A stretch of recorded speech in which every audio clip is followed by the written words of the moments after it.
everyone, it's Tracy here again from Temperance Tarot, and it is time for my November-December deck wrap-up.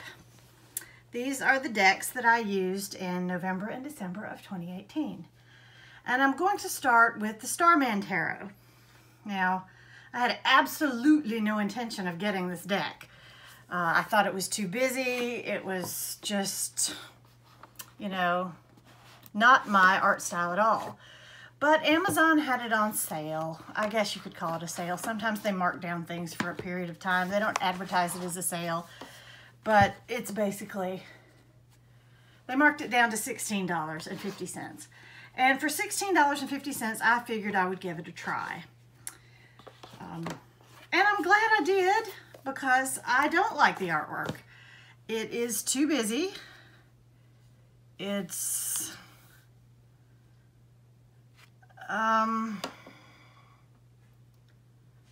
yeah, if you like the Eric C. Dunn Apocalypsis Tarot and the other one, I can't remember the name of it, you probably like this one.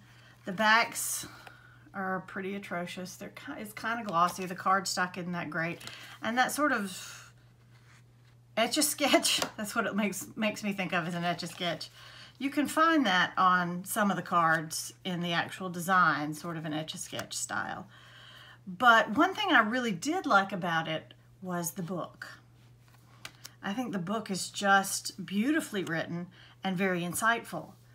So I did want to read from the book, particularly wanted to read about the Sacred Clown, the Fool, because that one in particular just sets off the tone of the book and gives you a really good feel for the book. So indulge me here a moment. If you want to, you can just skip past it while I read the section in the book on the Sacred Clown. The Sacred Clown. I laugh at the game of life. The Sacred Clown, or Heyoka from the Lakota tradition, knows that nothing we think is actually true. No belief is fixed. As trickster and shaman converge, he probes beneath the veil of normality to reveal the astonishing and unexpected. Indeed, the gap between you and what you have understood to be you. His words are like a lightning bolt which can pierce the heart. This card depicts the Sacred Clown dressed in a black and white striped antler hat, grinning mischievously as a burst of flame shoots from his finger. Naked and painted to the waist, he is surrounded by walls of garish graffiti which appear to be alive, morphing, moving strands of hypnotic color bursting with energy. Standing on a path bedecked with sharp-toothed traps of ill-gotten gold, he appears unconcerned that they may cause him injury. An almighty star ball of molten fire glows and puckers close behind, and he is indifferent. He is touched by everything and damaged by nothing, seeing the cosmic joke, the ultimate illusion, where we see limitation, fear, and pain. At once both innocent and dangerous, his fire pokes holes in the things you take too seriously. He puts a pin into the puffed-up balloon of your story, the triumphs and woes of the past, the projected fears of the future, because he understands the primordial energy of nature is beyond good and evil, beyond human ideas of right and wrong. Joy and pain are united, two sides of the same coin. For me, no other character so epitomized Bowie as Heyoka, the rapier-sharp, wise innocent, the Sacred Clown. He was an absolute master at piercing reality to expose the absurd. He was never afraid to experiment and discard the design brief when something perverse and unexpected caught our attention. The enlightened player of the game of life, the contrarian, the challenger of convention, he gave me full permission to risk dancing at the creative edge. Often his visits to our studio would result in howls of laughter, like the time I smuggled a full-size replica of a bull's head into the studio under the cover of darkness to avoid a media frenzy and the outrage from animal rights activists. Waiting in the wings, they were under the false impression that Bowie had sacrificially had a bull killed for the Outside photo shoot. Outside was one of the albums. That provocative spirit of the Sacred Clown travels through each card of the Starman Tarot, twisting things around and turning them on their head. Christ the Sacred Clown mocked orthodoxy. Buddha the Sacred Clown mocked ego attachment. while Gandhi mocked money and power. He invites you to risk big, that you must risk the sting and bite of life to experience its true wonder. The Sacred Clown invites you to live in the exciting potential and freedom of each moment. The Heyoka provokes, prods, and startles you out of the hypnotic dance of a monkey mind. He bids you be aware that you are not the stream of fear and desire endlessly surfacing, but rather the expansive freedom in which these issues appear and disappear. When you say I, you're referring to your story. Your story is not true. The burdens you have carried for so long can be put down because they never belonged to you. Something new awaits you on unexplored paths, so step into life fearlessly. Renew, refresh, and rebirth yourself. You are a child, innocent and free. He also provides a reversed meaning, and reversed is feeling trapped by the burden of responsibilities and the past. There is a danger of acting rashly with little regard to other people's suffering. While it is appropriate to follow the heart and a true calling, it is immature to run away from one's obligations.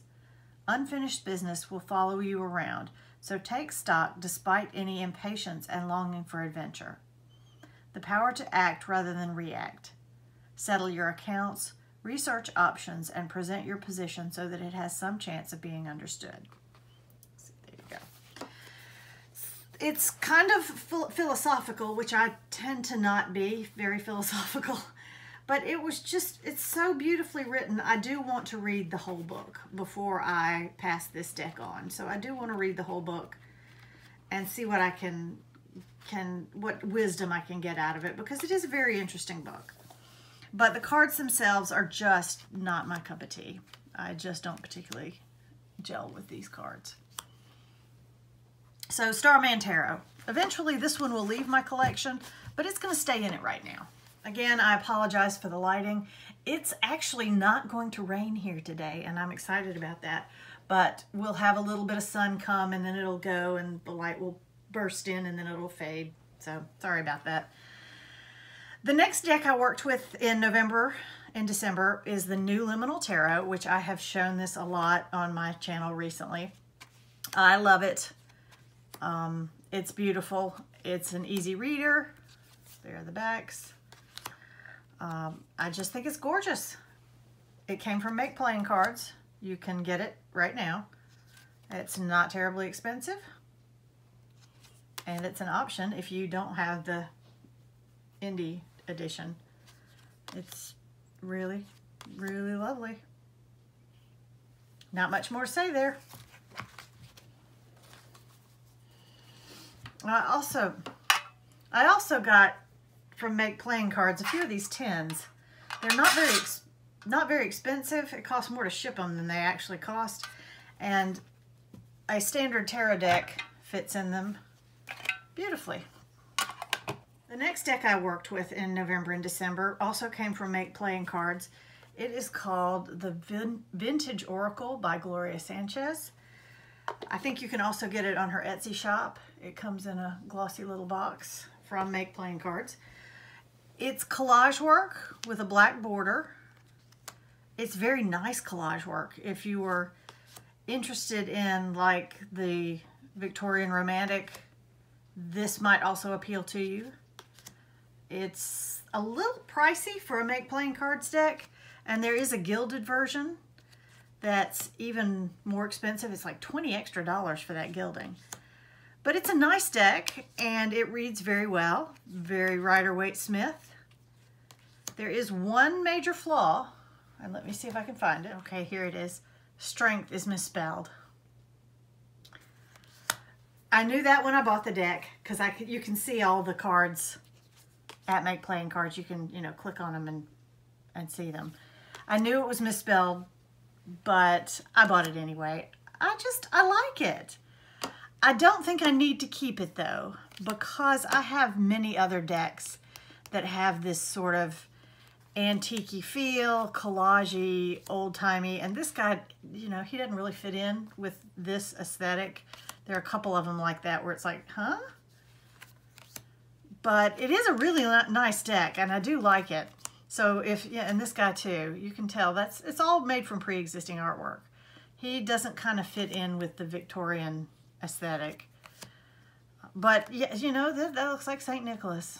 He just looks lovely.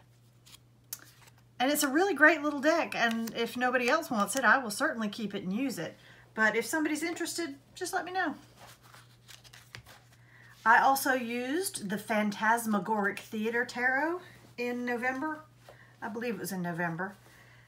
This is a really cute little deck. It's got some, you know, it's sort of childlike, but at the same time it's kind of creepy. I really like it. It speaks to me. I don't necessarily pull from the Little White Book, which is actually quite good. It's got 40-something pages. And all of them have character names. Well, most all of them have character names.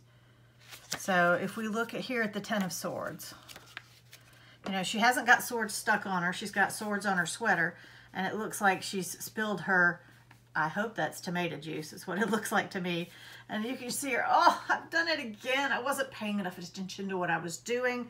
I was maybe too caught up in my head, and I once again spilled another cup of that stuff. Now I have to clean it up. Oh, maybe I should just stop drinking it. That's kind of what I see. But let's see what the Little White Book says. Oh, and they go backwards in the Little White Book. So, Ten of Swords. A drink has been spilled over Japonica's map. The map is ruined, so she must now travel through the labyrinth without it. Japonica is suffering, but she must learn to accept this misfortune and not dwell on her loss. There will be a major change, and Japonica must learn to turn it to her advantage. It's just fabulous. Divinatory meaning. The Ten of Swords represents the end of an era. We may feel lost, but we must accept it. And then reverse meaning, revenge, unable to accept difficulties. So I think it's a fabulous little deck. It is a big deck. Little deck. It's a big deck. Fabulous little big deck. Here's my Lily White, which is a standard tarot size. You can see it is significantly wider and taller than the Lily White. It's a big one, and it's kind of slippy, but I really like it, and I really like the messages, and I really like to read with it intuitively, and I like to use the Little White Book. So it's a great, great deck, and it is not going to leave my collection. It's kind of right up my alley.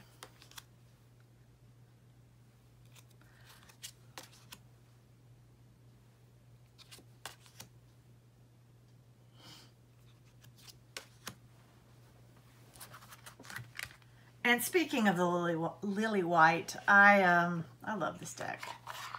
This is an absolutely gorgeous, stunning deck. It speaks to me on many levels. The only thing I'm having a little bit of a challenge with is there are no words on it, and the suit indicators, normally you can just tell, you know, that, hey, there's the Ten of Cups. There are 10 cups in that. But occasionally with the court cards, if I'm not paying attention to the little suit indicator at the top, I will get them mixed up. Because, you know, here's a close-up of a female. Is it a sword, a wand, a pentacle? Usually you can tell. I got the wands and the swords mixed up. That's the Queen of Cups. And they have a little, you know, little crowny thing. This deck is just beautiful and evocative, and the knights are all torsos. So that's the Knight of Cups, or is that the page? See, there you go. I haven't quite worked enough with this deck. I think that might be the Page of Cups to get the court cards, but I think this has got to be my favorite Hierophant ever.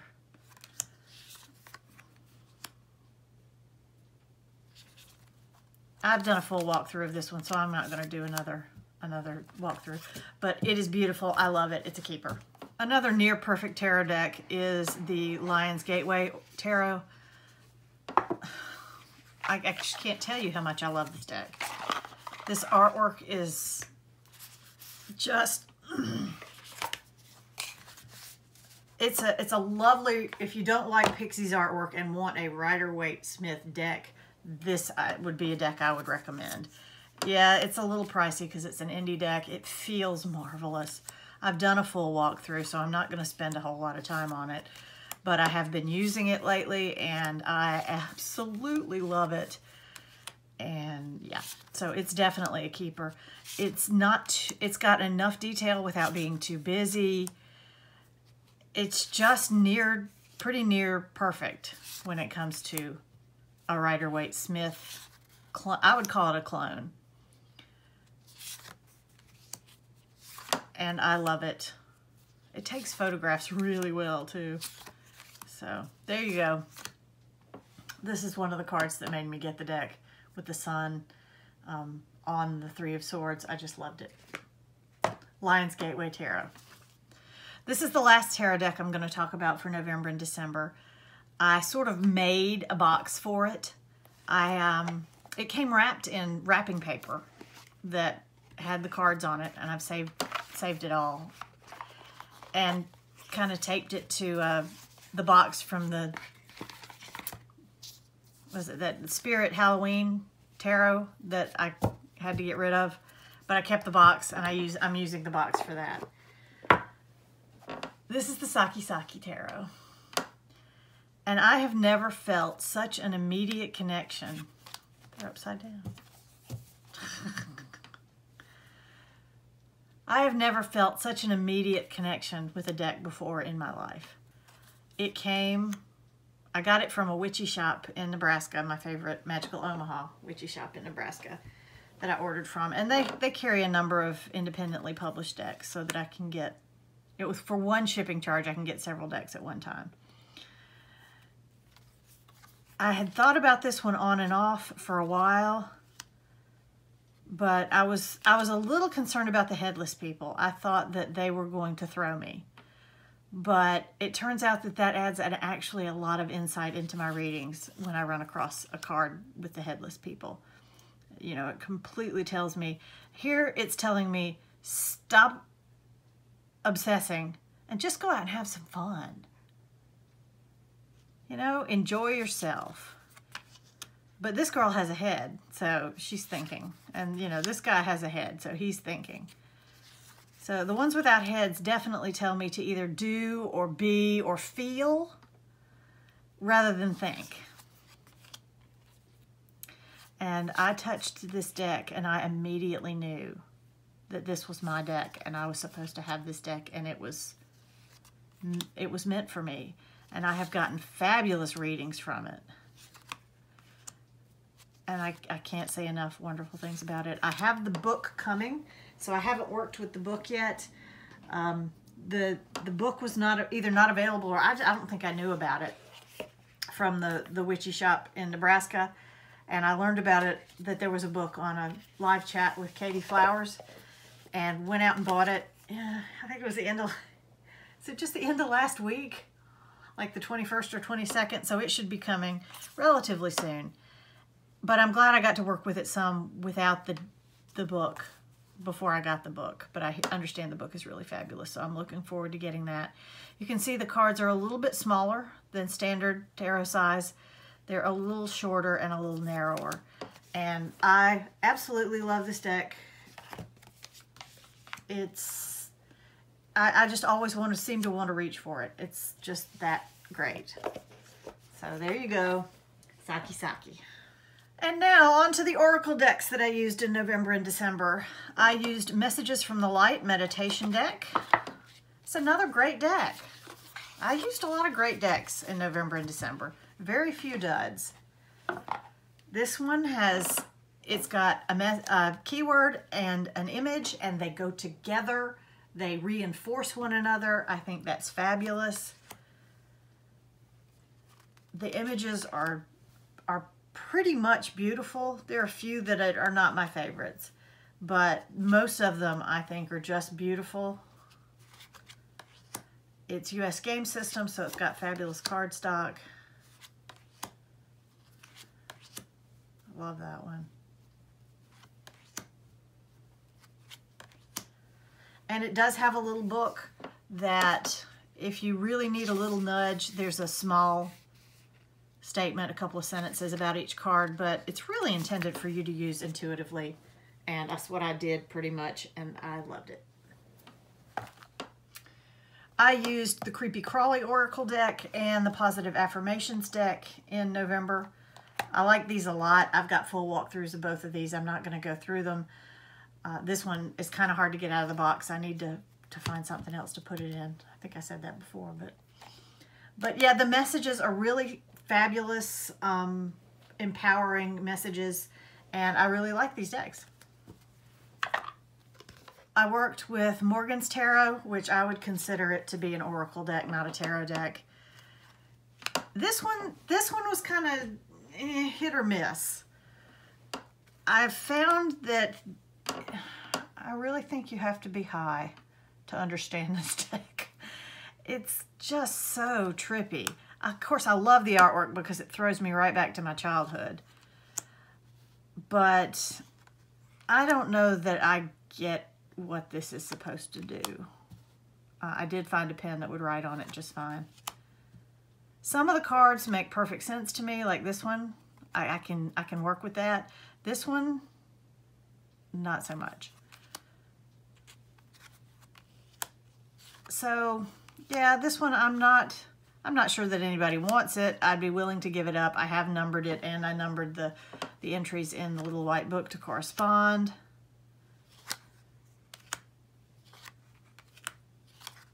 But at the same time, I'm not quite sure I'm through giving it a try. Yeah, let George do it. Who's George? George Harrison? That would be my first thought.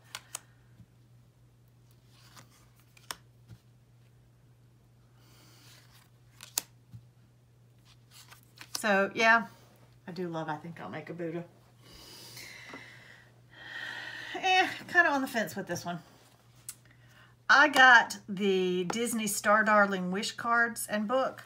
This is a cute little set.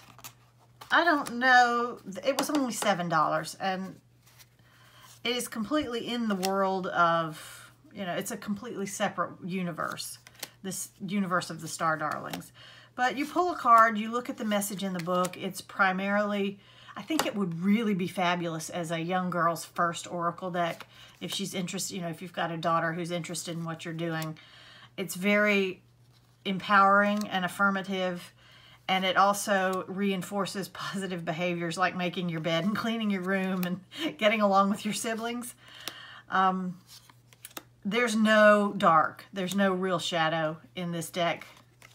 I think there's one person who's like a villain in this world, and even the card that they used that was associated with the villain, who's not much of a villain, is very positive. So it's a really cute little deck. So let's have a look at, like, 48 is,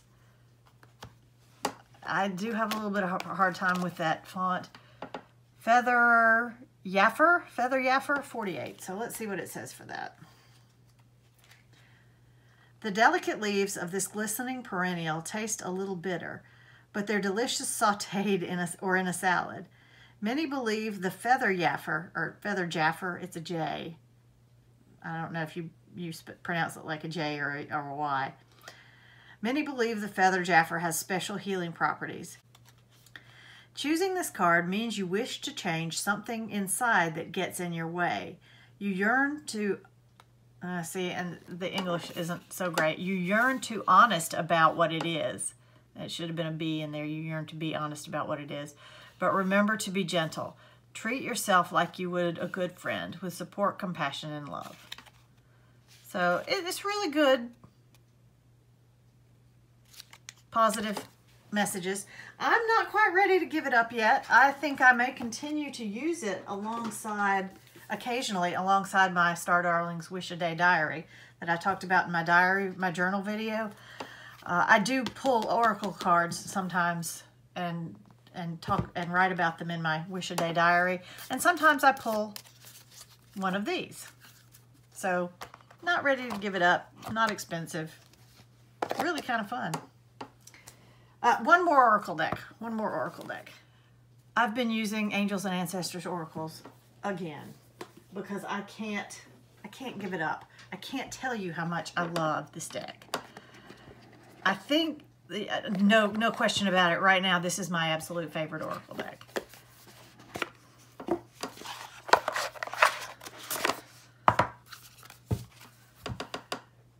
The artwork is absolutely stunning. It's called Angels and Ancestors, but I don't really see, the angels aren't really too angel-y, which I have a little bit of trouble with Christian angels. So they are called something else. Hang on. Guardian, like this isn't an angel, but he's the Earth Guardian. Sorry, I've got some laundry going and I'm trying to hear when it finishes. This is a deck that I pull for anytime I'm feeling stressed or just overwhelmed. And the message is always spot on, always. So I don't know, you know, I had one of Kyle Gray's other decks and I didn't like it at all. There's something very special about the Angels and Ancestors Oracle. And I just absolutely love this deck. And it's going to be out on my table for a while. I don't pull from it every day. I don't even pull from it every week. But when I need a really empowering message or a loving message, or this is the deck that I reach for. So, yep, there you go. My favorite Oracle deck right now. Angels and Ancestors. Thank you everyone so much for watching, and I have a couple more videos to make in the next few days, so you'll be hearing from me very soon. Thanks again for watching and have a fabulous day.